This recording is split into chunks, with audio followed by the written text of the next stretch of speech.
Why do UFC fighters move up in weight? Usually when you talk about UFC fighters, you're talking about guys moving down in weight, and I've talked about this a lot, but the guys who are able to cut the most weight are usually some of the better fighters in their respective division. But what about the other side of the coin? Why do fighters move up in weight? But quickly, before we get the video started, for those of you who may not know, I'm JuicyMMA, I make opinionative MMA content, and if you guys enjoy videos similar to this, hit that subscribe button, that like button, and that post notification bell. Also, if you're enjoying the content and want to support the channel, be sure to hit that join button for members only live streams, videos, alongside with other perks as well. But anyways, let's get into it.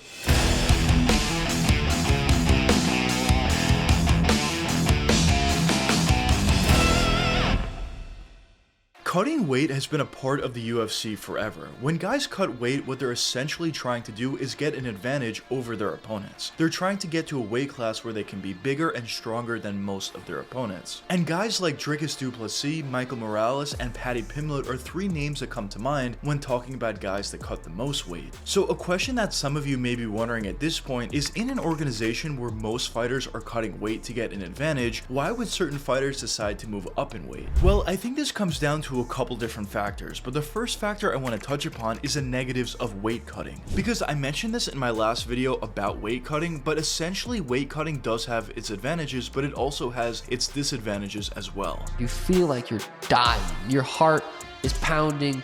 You're laying in bed. You kind of are dying. You 100% are dying. As when you're cutting too much weight, your chin and cardio could be significantly affected. And we've seen that a bunch of times in a bunch of different fights. So I think guys that decide to move up in weight are essentially trying to reverse that trend. They don't want to be as drained. They don't want to have a compromised chin. They don't want to have compromised cardio. And I do think the negatives of weight cutting is a huge reason for why certain fighters decide to actually move up a weight class. Now, the next factor for why fighters move up a weight class is when they're looking to be great. Because a lot of times when you talk about champions that have 1, 2, or 3 title defenses under their belt, a lot of times they talk about moving up a weight class. And essentially the rationale there is if they're able to be a champion of multiple weight classes, their greatness will be perceived to be much higher, as opposed to if they were only a champion at one weight class. Now, Alexandre Pantoja is an outlier, but for the most part, when guys get a few title defenses under their belt, they are looking to move up. Ilia Topuria and Islam Makhachev are both recent examples of this. As for Ilia Topuria, he was successfully able to become the champion of 145 as well as 155. And for Islam Makhachev, he was already the champion at 155, and now he's going for the belt at 170. And especially if some of these champions are needing to cut a lot of weight to make their individual weight class, that could be even more reason for these guys to move up in weight, as both Islam Makhachev as well as Ilia Topuria are great examples of this. Of course, they wanted to be a double champion for the greatness factor, but when you talk about both of these guys, they were both cutting a lot of weight to make their respective weight classes. Ilia Topuria has talked in length about how much weight he needed to cut for 145 and cited one of his reasons for moving up to 155 is due to that weight cut, and for Islam Makhachev we hear a very similar story as well. So you were losing quite a bit of weight, 35 pounds? 25, 30 pounds, like, oof. Yeah, that's yeah, a lot. Hard. That was the hardest part of the fight game for me. I wasn't enjoying at all the last couple of fights that I had.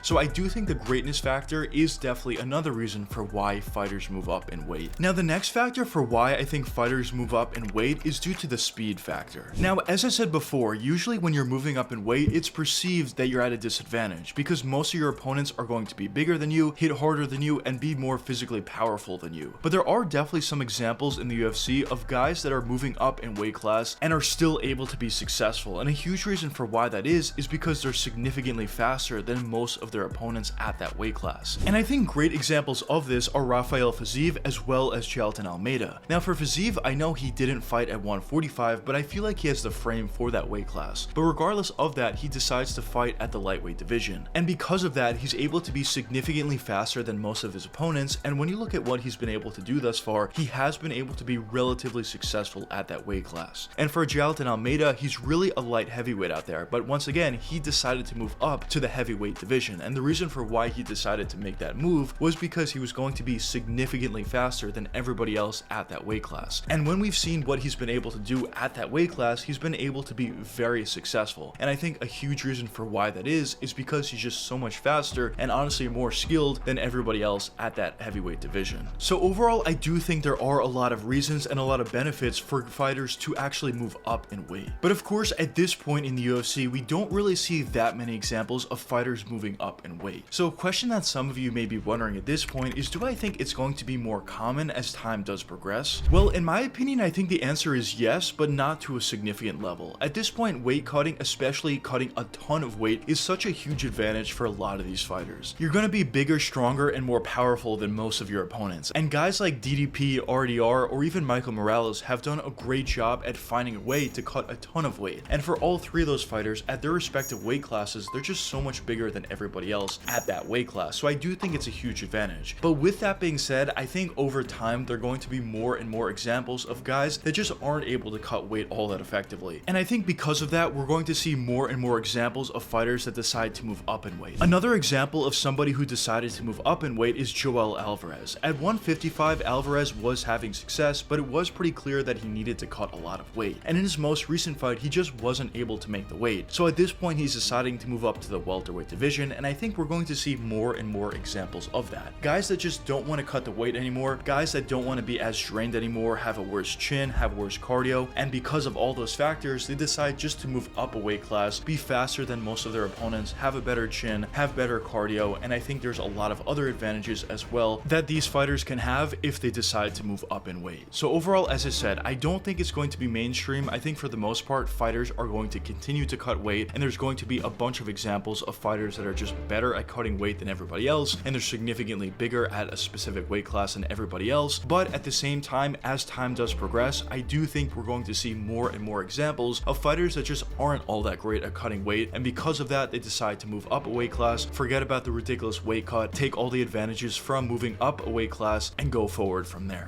And I think a great model of how fighters should move up in weight is probably Alex Pereira. As when Pereira initially made it to the UFC, he weighed in at 185 pounds, became the champion, then decided to move up to light heavyweight, became the champion, and at this point, there are a lot of rumors of him potentially moving up to the heavyweight division. So I do think Pereira did it right. I think it was pretty clear that at light heavyweight, he was a much better fighter than he was at 185, probably in part because he had a better chin, in part because he had better cardio, and if he decides to move up to the heavyweight division, he may also have some advantages there, as he's most likely going to be faster, more powerful with the additional weight that he would add on, and potentially even have a better chin at the heavyweight division than he even has at light heavyweight. So although there is a lot of advantages to cutting weight, there also are advantages to moving up in weight, and certain fighters like Alex Pereira, like other examples, have actually shown an ability to be a better fighter at a higher weight class. But anyways, let me know what you guys think in the comments. Do you think there are real advantages to moving up in weight, or do you think cutting weight is much more effective than that? But anyways, I hope you guys enjoyed the video, and if you did enjoy, check one of these two videos popping up now, and until the next time, peace out guys.